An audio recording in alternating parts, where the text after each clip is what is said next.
Assalamualaikum warahmatullahi wabarakatuh.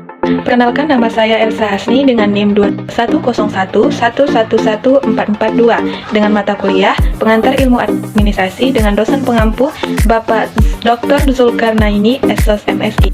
Soal pertama, apa yang Anda pahami tentang admin publik dan apa urgensi mempelajarinya? Baik, saya akan menjawab pertanyaan pertama tentang sampai mana pemahaman saya mengenai administrasi. Pemahaman saya tentang administrasi yaitu jika ditinjau dari bahasa Inggris yaitu administration, artinya yaitu merupakan proses yang dinamis dan berkelanjutan yang digerakkan dalam rangka mencapai tujuan. 3 hal penting dalam administrasi. Yang pertama yaitu administrasi itu adalah seni sekaligus sebagai proses. Yang kedua, administrasi itu memiliki unsur-unsur tertentu seperti adanya 2 orang atau lebih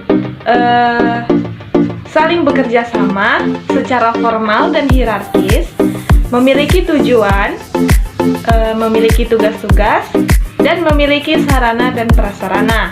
Yang ketiga yaitu administrasi timbul bersamaan dengan timbulnya peradaban.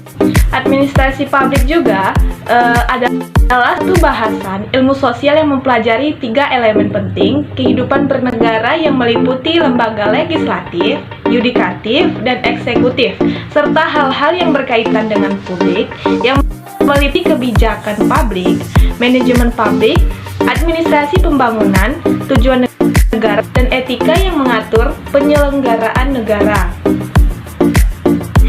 Selain itu, secara sederhana, administrasi publik juga adalah ilmu yang mempelajari tentang bagaimana pengelolaan suatu organisasi publik.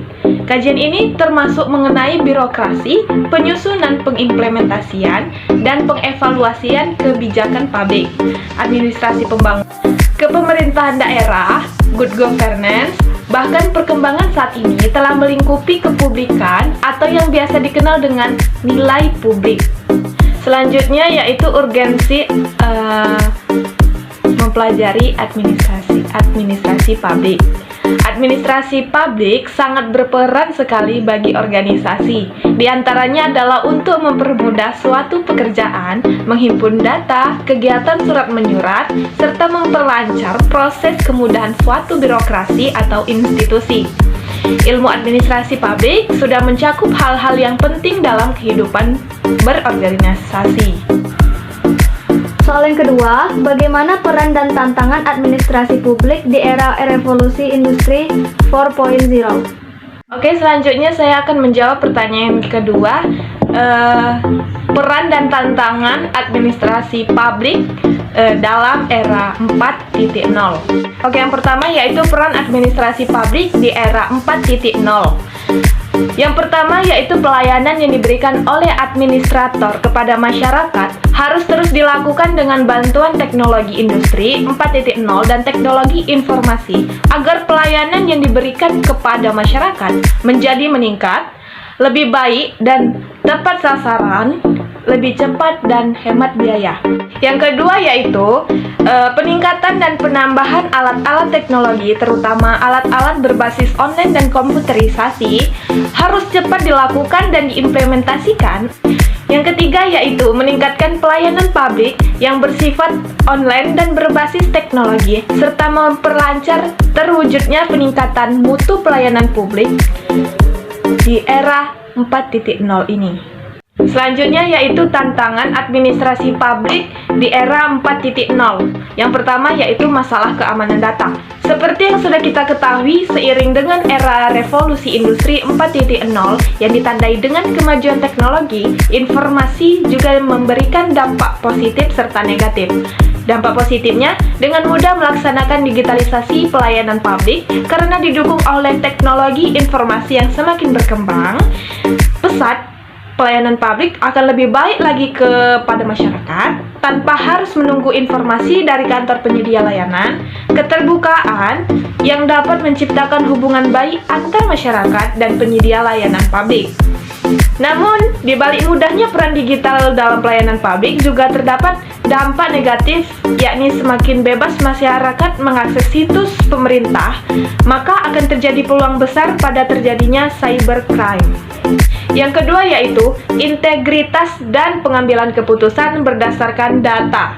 Pada penerapan digitalisasi pelayanan publik seringkali menuai beberapa reaksi dari berbagai pihak. Reaksi tersebut dinilai sebagai masalah. Untuk menanggulangi hal tersebut, data yang digunakan sebagai solusi dan diperlakukan secara efektif dan efisien sehingga ada bukti kuat dan nyata jika suatu saat terjadi hal-hal yang tidak diinginkan.